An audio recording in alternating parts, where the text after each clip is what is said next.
This is our panel on PEO, Friends Not Food. It was a working title that stuck. Essentially, PEOs are our friends. And I'm hoping after today's panel, everyone in the room sees them that way. I've done quite a bit of business with PEOs in a multitude of different ways. Suzanna Martinez is going to be our moderator today. I've worked with Suzanna now for several years. She comes from Colorado, but she's now down here in Peachtree Corners, Georgia, with her husband Juan and their beautiful dog Tony.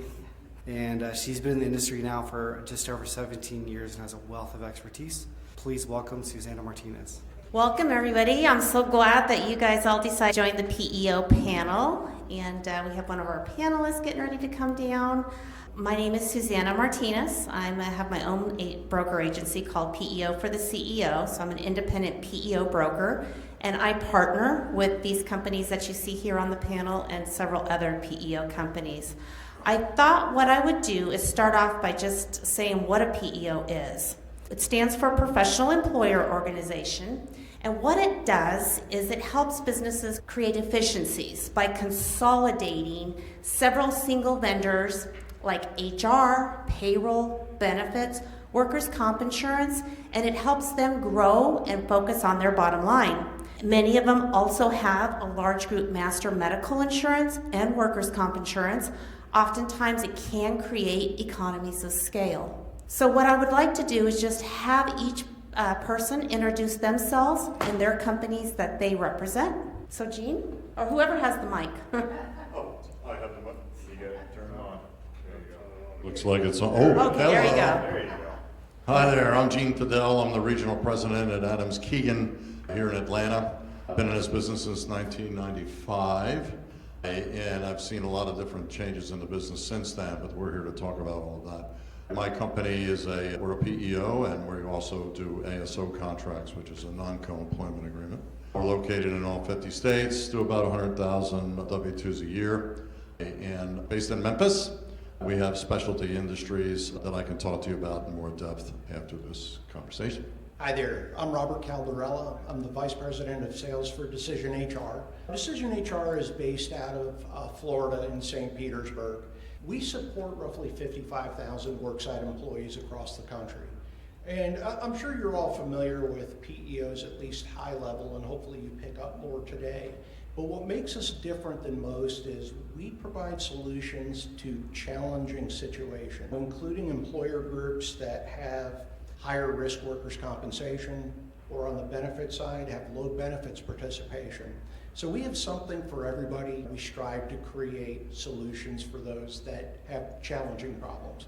Hey everybody, Brock Klein with Insperity. Some of you guys may be familiar with who Insperity used to be. We started out as an admin staff, but rebranded to Insperity. It's a combination of inspiring prosperity. People thought that we were a staffing agency, so we rebranded to something equally as opaque.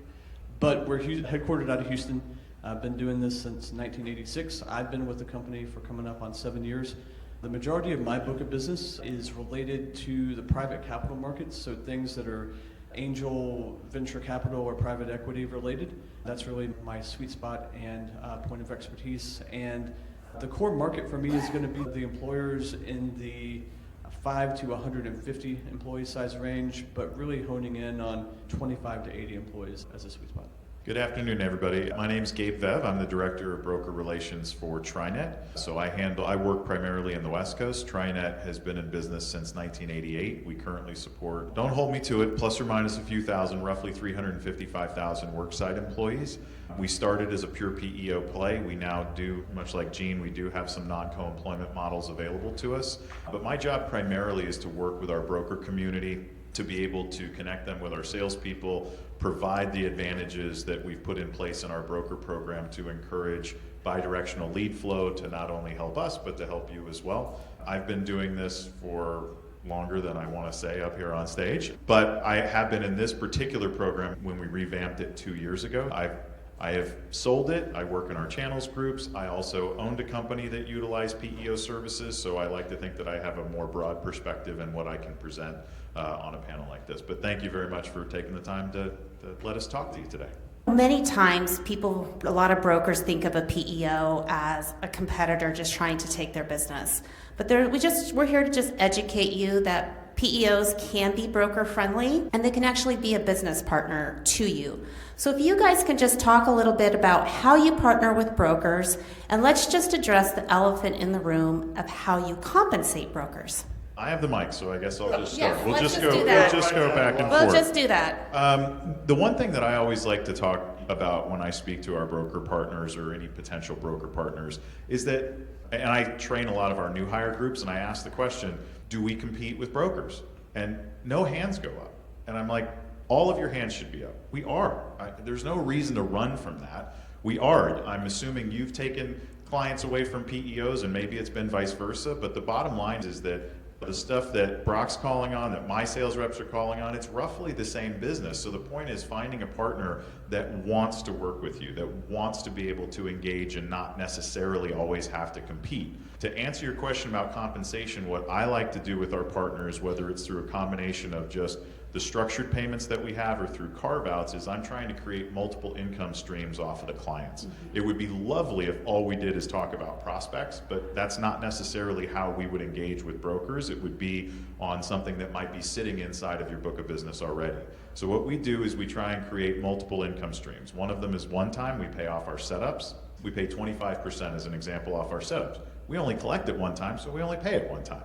But the remaining stuff is going to be what we call in perpetuity, or as long as they remain on our platform, you have a reliable monthly income stream coming to you. So we pay off of our base admin fees, and we bill a little bit differently. We can talk about differences in PEOs later, but we pay off our setup fees, we pay off our admin fees, and then we also pay carrier commissions. So depending on what carriers they are, it can either be a percentage of the premium, or it can be a flat rate per head based on what carrier they're on with us. Yeah, very similar to the way that Trinet does things. We call it the one-time sort of upfront cost, the enrollment fee, like the implementation cost. We've got a capability to have a sliding portion of that. So anywhere from 25 to 50%. The reason that we do that is we don't want the enrollment fee to be the thing that torpedoes the deal. And I also don't want you guys to have to absorb the lion's share of that. So I take that on as well. And then we also have the residual per employee per month. I won't speak for anybody else here, but we pay based off of total lives in the group. So if an employer has 100 employees, we'll pay on 100, regardless of how many people are electing medical. So that's one way that we really help to keep you guys as the brokers whole, because usually there's a larger payout from the PEO just because of the offset in medical. We're not altogether different. Regarding compensation, we do pay on a residual basis for the life of the account, and that can include the administrative fees that we charge, workers' compensation premiums, and health insurance premiums. But I will say this, the majority of our business at Decision HR is referred to us from the insurance community. We're not competitors, we're an alternative market. There's a couple of ways or reasons why brokers will refer to a PEO. One is obvious. It's like your client is coming up on renewal time for health insurance. Let's look at PEOs to see if there may be something beneficial there. That's one reason. Another reason is there are about 200,000 companies in the country that use PEOs. And it's a reality, it's an industry that's here to stay. There are two very large, well-known PEOs out there, ADP and Paychex, that have extremely large field sales forces that are knocking on your clients' doors on a daily basis. Absolutely. And part of what a PEO can bring, solutions for needs that you can't fulfill on your own as a broker. Look, some brokers do have in-house HR and some other ancillary services. Some don't. And your client may have needs that a PEO can address. Now, our position at Decision HR is we're not going to compete against you regarding insurance. We actually administer many insurance programs, on behalf of our broker partners and our clients. So it's not mandatory that they even participate in our services or our insurance programs. But look at us as an alternative market and also as a provider to address needs that your clients may have that if you can't address, they may look at other providers that can. We're different. Adams Keegan, when I joined the company June 1999, it'll be 25 years now. I came from FinCam Human Resources that was bought by Total Source, et cetera, had our own health plan, and was an association healthcare play. Prior to that, I was in property casualty for about 20 years. I'm really old. Anyway, I learned a workers' comp risk in an association plan you can make safer. Lock out, tag out, lift with your legs, not your back. Association plans on the benefits side, though, from what I learned from my experience in FinCam and underwriting and property casualty, I can't make you stop smoking. So that's a problem you run into with PEOs. And there's no problem with PEOs that have their own medical plans, but when I joined the company, we made a decision to get out of that scenario. So Adams Keegan, we do have a sister company that's a broker that if my salespeople bring business in and they want to consolidate the medical benefits with Adams Keegan, and we do all the backroom admin, the recon, the COBRA, the ACA reporting, all that for them, then that's fine. Or if the broker brings us a piece of business and says, okay, Gene, I've got a problem. I've got one of these gentlemen or their companies coming after my business. I need some help on the PEO service side.